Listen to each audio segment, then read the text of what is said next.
Do you know what? I had no plans to do this, and then I just pulled up and thought, I'm going to do a little video. I've got a weird vibe going on because it's rained, so there's rain on my window. I mean, I get rid of the spots, but there's also a lot of sunlight. Oh, there's all the spots back. Well, that was pointless, wasn't it? Yeah, I just thought I haven't put anything on my YouTube channel since the last time I went to the cinema, and now all the cinemas are closed because the world's bollocksed. Oy, oy, oy. I think it's the 30th of April. It is the 30th of April. I think I heard on the radio today that we're in day 38 of lockdown. I guess in years to come I'll look back on this. So what's occurring? Well, as Nessa said in her special video that was shared on Twitter earlier this week, not a lot. So the country's sort of closed. There's a global pandemic, which are words I never imagined using a few months ago, and now they're used daily. Terms like social distancing and self-isolation, also phrases that were alien to me a few months ago. It's really odd, really, really odd and horrible and scary. I've cried in the kitchen today. Saturday just gone, I cried in a cupboard. Some days I'm absolutely fine, other days I'm absolutely not. I'm supposed to be homeschooling my children. It's not going well. Yeah, it's really odd. So it kind of started in China at the back end of last year, and then it was over here, and then it was really, really over here. And yesterday at the press briefing, because we have daily press briefings now, they announced that recorded deaths attributed to coronavirus or COVID-19 within the UK, because they've now added the figures from people who've died within care homes, we're at 26,000 lives lost, which is just too awful to comprehend. I think in terms of like venue arenas, because I know they're about 10-12,000, so it's like 2 of those gone, lost. I don't know if I intended this as some sort of social commentary. I'm not really in a position to be making one of those. It's just my experience of it, but my experience of it is that it's a bit shit and a bit scary. So schools closed 2 weeks before the Easter holidays, and they're still closed now, hence the attempted homeschooling. As I said, it's not going well. As you'd expect, social media is full of people with grand ideas and timetables and schedules and crafting, and look at what we're doing, and today we made this and we did that and we did this experiment in our bathroom, and if it wasn't for social distancing I'd want to drive around to everybody's house that's posting that sort of stuff and punch them in the face. And some of them are people I really like. I'm just not that mummy, and I never have been, and a global pandemic isn't going to turn me into that mummy either. So I try my best. I get the bananagrams tiles out and I make Hal do his spellings, because at least then he doesn't have to write. I let him play Purple Mash on the laptop because at least he's kind of using his brain. We baked Mars bar crispy cakes this afternoon. Made. Because it was something to engage their brain and they weren't looking at a screen.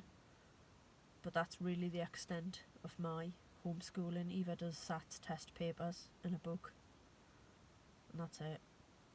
It's less than an hour a day, and I'm just swinging wildly between they'll be absolutely fine, they're both bright kids, they'll recover academically, to oh my god, their brains are literally going to turn to soup.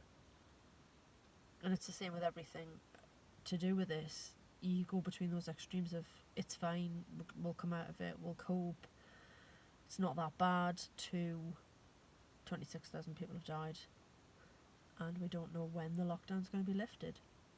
It's just so strange. So I'm in my 3rd week off work now. I didn't finish work immediately when a lot of places did. Primark closed all of their stores, but the warehouse is actually still operational now. I'm not there because there wasn't a lot for me to do within my role. So this is the longest break I've had from work since 2013. I think I saw on my Facebook memories today that in 2013 I was in my last week of maternity leave after having Hal. So yeah, actually being off work but getting paid and not have had to go through the process of being pregnant and having a baby to achieve that, that's quite nice actually, not gonna lie. At the beginning of the year I felt a little bit like my life was a total hamster wheel, and I know everybody feels that to a certain extent, but it was just this relentless cycle. I changed my hours on a Monday and a Friday, so I would work a 6 till 2 shift instead of an 8 till 4 shift, and that saved me like 70-80 quid a month in childcare costs, which was great. But working 6 till 2 was not great because it's brutal and I hated it. So I was on a Monday getting up at 4:30, 4:45, getting, well, not showered, I've only got a bath in my flat, but you know, bathed, cleaned, dressed, out the door, work for 6 till 2, drive to school, park the car, go for a little walk with my mate and have a chat, pick the kids up, take the kids back to mine, get them a snack, get Hal changed, get out the door, drive to Irthlingborough, take him to gymnastics. While he was in gymnastics, me and Eva would go into the food shop, we'd pick Hal up, we'd get home, he'd have more to eat, and then it was pretty much his bedtime. And then every single Monday he'd kick off because he didn't really feel like he'd had an evening, and I kept pointing out that his evening activity on a Monday was gymnastics, but that wasn't good enough for him, and then he never wanted to go to bed. And by this time it's like 7 o'clock and I'm thinking, mate, my day started like over 12 hours ago and I just need you to go to sleep so I can go to sleep myself. And then Tuesday, and then they were with me again, and then they were back to Pete, and then I was off to, what did I do on a Wednesday? Oh, I went to work, so I'd finish Primark at 4, and then I'd drive straight to Moseley, and then I'd work behind the bar until sort of 11:30, and then by the time I got home and wound down, it was past midnight. And then it's Thursday morning and I worked me Thursday, and then I'd come home, and Thursday night was the only night I had to myself really through the week. So I'd normally go to the cinemas are closed, I miss them terribly, it's breaking my heart.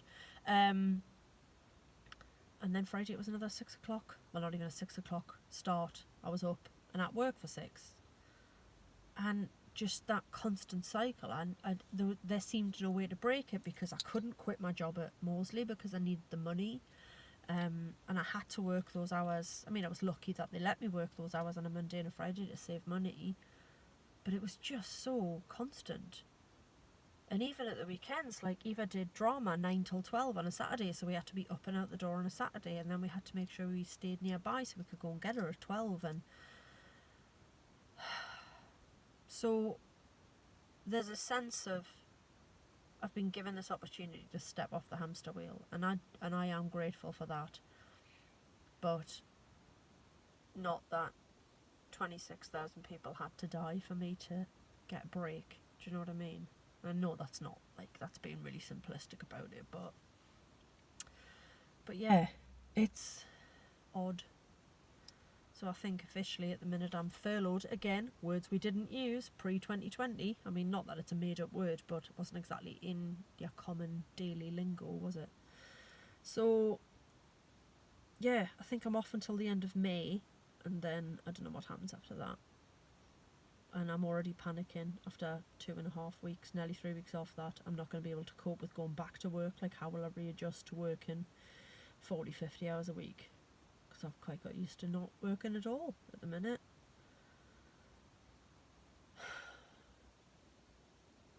Another bonus, I've got around to watching some films that I'd wanted to watch. So I watched Portrait of a Lady on Fire yesterday, which is a French film. Check me out with all my culture.